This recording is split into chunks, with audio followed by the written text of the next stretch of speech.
Zechariah 12:1. Listen to this prophetic word.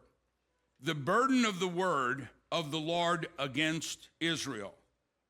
Thus says the Lord, who stretches out the heavens and lays the foundation of the earth and the forms of the spirit of man within him. Behold, I will make Jerusalem a cup of drunkenness to all the surrounding people, the non-Israelis, a cup of drunkenness.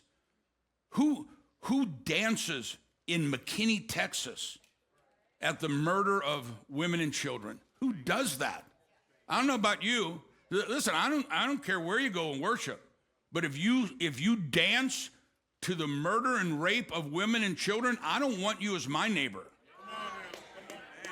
Now, I know a lot of peaceful Muslims. I know a lot of peaceful Arabs, and they're good people. We're not talking about a race. We're talking about a select few.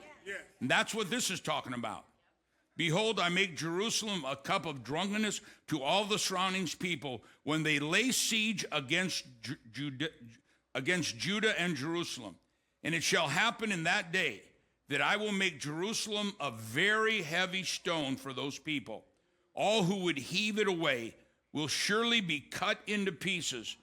Through all the nations of the earth are gathered against it. And in that day, says the Lord, I will strike every horse with confusion and its rider with madness. In other words, the military.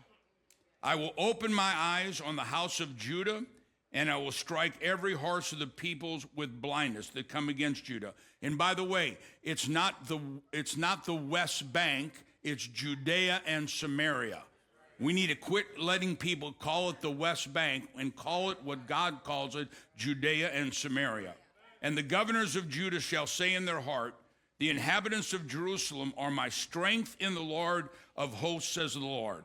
And in that day I will make the governors of Judah like a fire pan in a woodpile, and like a fiery torch in the sheaves. They shall devour all the surrounding people on the right hand and on the left, but Jerusalem shall be inhabited again in her own place, Jerusalem.